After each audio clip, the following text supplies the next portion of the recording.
अहिले चाहिँ म सन्तोष तिवारीजीसँग छु र उहाँ चाहिँ नाङ्ले भारेको तिवारी हुनुहुन्छ र उहाँले चाहिँ केही भन्नुहुन्छ मलेखुमा बन्न लागिरहेको तिवारी त्रिपाठी तिवारी प्रतिष्ठान नेपाल तिवारी त्रिपाठी प्रतिष्ठान नेपालको भवनको बारेमा केही भन्नुहुन्छ ल भन्नुहोस् त सर।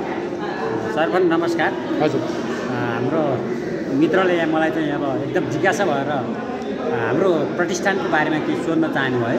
हजुर, यसको लागि फेरि पनि मैले धन्यवाद दिन चाहेँ र म प्रतिष्ठानको बारेमा के भन्न चाहन्छु भने यो प्रतिष्ठान चाहिँ हरेक थर भएका सगोत्रीहरूले चाहिँ अब हरेक ठाउँमा बनाउनु पनि भएको होला र त्यो अगाडि बढ्दै पनि होला। यसको बावजुद हाम्रो त्रिपाठी तिवारी जुन राष्ट्रिय प्रतिष्ठान नेपाल छ यसले चाहिँ अस्ति भर्खर एउटा हाम्रो अधिवेशन भयो। त्यो अधिवेशनबाट चाहिँ हामीले चाहिँ केही मलेखुमा केही हाम्रा त्रिपाठी तिवारी प्रतिष्ठान मातहतमा रहनुभएका केही सगोत्रे दाताले चाहिँ हामीलाई त्यो जमिन उपलब्ध गराउनु भयो आफ्नो तर्फबाट। त्यही त 0 पनि 11 आना जमिन जुन उपलब्ध गराउनु भयो त्यसमा चाहिँ हामीले एउटा हाम्रो प्रतिष्ठानको चाहिँ एउटा भवन बनाउने भन्ने एउटा कुरा हाम्रो उठिरहेको छ र अब बन्ने पनि छ केही समयमा। भदौ 21 गते चाहिँ हाम्रो अब अर्को राष्ट्रिय महाधिवेशन भएर त्यहाँ नयाँ पदाधिकारी पनि हाम्रो चुन्ने क्रम छ। सायद त्यो चाहिँ अब कार्यक्रम चाहिँ हाम्रो काठमाडौँमै हुन्छ होला, छिटै हुन्छ त्यो। अब समय तालिका पनि आउँछ।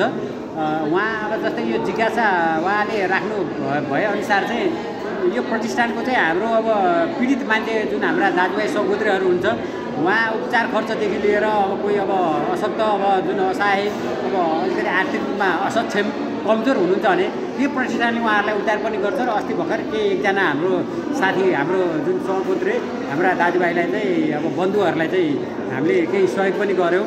अब हाम्रो कोर्सहरू पनि ठाउँ ठाउँमा चाहिँ अब बनिरहेका छन्। ती कोर्सले चाहिँ आर्थिक कलेक्सन पनि गरिरहेको छ।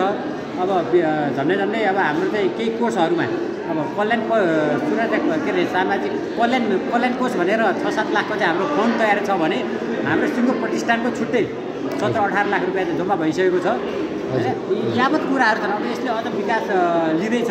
अब एउटा हाम्रो चाहिँ उद्देश्य के भनेको भने हाम्रा सगोत्रे दाजुभाइहरूलाई हुने गरी एउटा हस्पिटल बनाउने भन्ने हाम्रो टार्गेट छ। त्यहाँ चाहिँ जुन यो हस्पिटल होस् सुविधा सम्पन्न सबै हाम्रा बिरामी हुनेहरूलाई निःशुल्क प्लस अरू हाम्रा आउने कोही अब त्यस्तो पीडितहरू हाम्रो गोत्र वा थरभन्दा बाहेकहरूलाई नि उपचार हुने किसिमले देशैभरिका सबैलाई हुने गरी पनि हामीले चाहिँ 40-50% चाहिँ होइन डिस्काउन्टमा चाहिँ उपचार गर्ने गरी त्यसरी हामीले हस्पिटल पनि बनायो भन्ने एउटा हाम्रो सोच छ।